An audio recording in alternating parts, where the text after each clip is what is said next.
Young tiger NTR దేవర cinema అద్భుతమైన ఆదరణతో theatres లో successful గా దూసుకుపోతుంది. వీకెండ్ తర్వాత కూడా ఈ మూవీ కలెక్షన్ల జోరు ఏమాత్రం తగ్గలేదు. ముఖ్యంగా తెలుగు రాష్ట్రాలలో రికార్డు కలెక్షన్స్ దిశగా పరుగులు పెడుతోంది. ఎన్టీఆర్ పర్ఫార్మెన్స్ కి ప్రేక్షకుల నుంచి మంచి రెస్పాన్స్ వస్తుంది.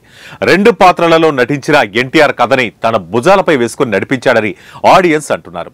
ఎన్టీఆర్ నుంచి సోలో మూవీ వచ్చి 6 ఏళ్లు అయిపోవడంతో ఆడియన్స్ కూడా ఆకలితో ఉన్నట్లు అనిపిస్తోంది. ముఖ్యంగా ఫ్యామిలీ ఆడియన్స్ లో ఎన్టీఆర్ కి మంచి ఇమేజ్ ఉంది. తెలుగు రాష్ట్రాల్లో చాలా మంది ఎన్టీఆర్ ని వారి ఇంట్లో ఒకటిగా అనుకుంటారు. అందుకే కుటుంబంతో ఎన్టీఆర్ సినిమాలు కలిసి చూసేందుకు ఇష్టపడతారు.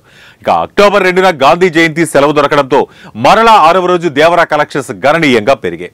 తెలుగు రాష్ట్రాల్లో 4-5వ రోజుల్లో 5+ కోట్ల షేర్ కలెక్షన్స్ ఈ మూవీ అందుకుంటే 6వ రోజు ఏకంగా 8.39 కోట్ల షేర్ రావడం విశేషం. దీన్ని బట్టి సినిమాకి ఏ రేంజ్ లో ఆదరణ లభించిందో అర్థం చేసుకోవచ్చు. ఆంధ్ర, నైజాం, సీడెడ్లలో ఎక్కడ కూడా సినిమాకి ప్రేక్షక ఆదరణ లేదు, తగ్గడం లేదు.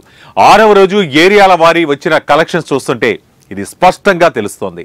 నైజాంలో 6వ రోజు దేవరకి 3.71 కోట్ల షేర్ వచ్చింది. సీడెడ్లో 1.63 కోట్ల షేర్ రావడం విశేషం. ఇక వైజాగ్ లో 98 లక్షలు, తూర్పు గోదావరిలో 42 లక్షలు, పశ్చిమ గోదావరిలో 33 లక్షల షేర్ వచ్చింది.